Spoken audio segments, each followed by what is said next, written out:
दिवाली की वो खौफनाक रात। सभी लोग ये तो जानते हैं कि दिवाली जगमगाती रोशनी और लाइट्स का फेस्टिवल है, पर जो ज्यादातर लोग नहीं जानते वो ये है कि दिवाली की रात अमावस्या की रात होती है। और हर अमावस्या की रात काली शक्तियां सबसे ज्यादा ताकतवर हो जाती हैं। लेकिन 19 साल का सुमित इस बात से अनजान था। वो अपने दोस्त विजय के साथ दिवाली की रात सड़क पर घूम रहा था। तभी विजय की नजर मंदिर के पीछे एक सुनसान से घर की तरफ गई। वहां एक बेहद सुंदर लड़की लाल साड़ी पहने एक दिया जला रही थी। विजय सुमित को लेकर उस घर के पास चला गया।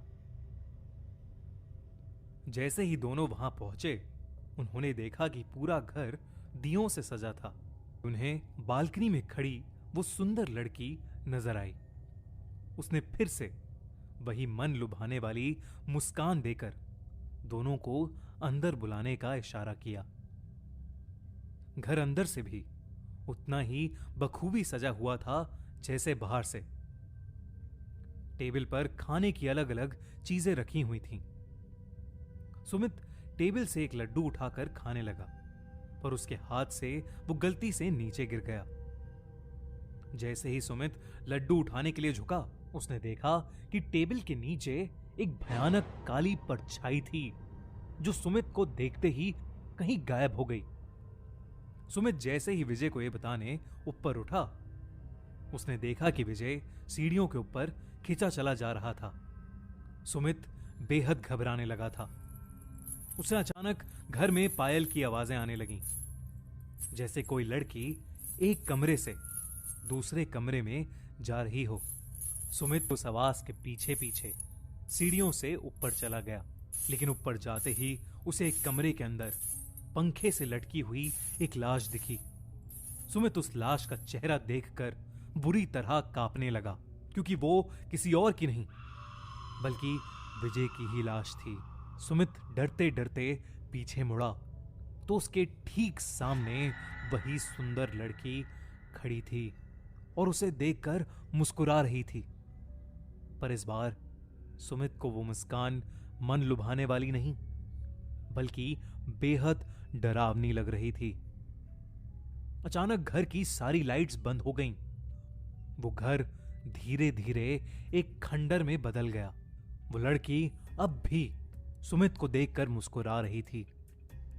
अचानक लाल साड़ी पहनी हुई उस लड़की के बाल सफेद और लंबे होने लगे और आंखें एकदम लाल पड़ गईं और चेहरा एकदम डरावना हो गया था।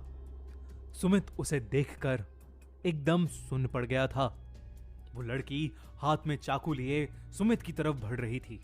सुमित ने किसी तरह अपना होश संभाला और बिना कुछ सोचे सीधा घर से बाहर भागा, लेकिन वो लड़की सुमित के पीछे पीछे आ रही थी।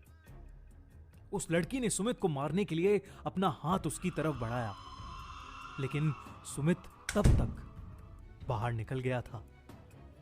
उसने जल्दी से घर का दरवाजा बाहर से बंद कर लिया। वो लड़की उस दरवाजे को बहुत तेजी से ठोक रही थी, लेकिन अचानक ठोका पीटी की आवाज बंद हो गई और सुमित को जोर जोर से उस लड़की की चीखें सुनाई देने लगी, जैसे वो उस घर के अंदर कैद हो गई हो। सुमित वहां से जल्दी से निकला और अपने घर जाकर चुपचाप सो गया। अगली सुबह जब सुमित उठा तो उसकी मां ने बताया कि उसका दोस्त विजय कल रात से लापता है। तब सुमित ने पूरा किस्सा अपनी मां को बताया। मां ने उससे कहा कि कई साल पहले दिवाली की रात एक लड़की ने उस घर में सुसाइड की थी। तब से उसकी आत्मा उसी घर में भटकती रहती है। किसी को कभी पता नहीं चल पाया कि उसने सुसाइड क्यों की थी और उस घर में कोई भी नहीं जाता। ये बात सुनकर सुमित बुरी तरह हिल गया।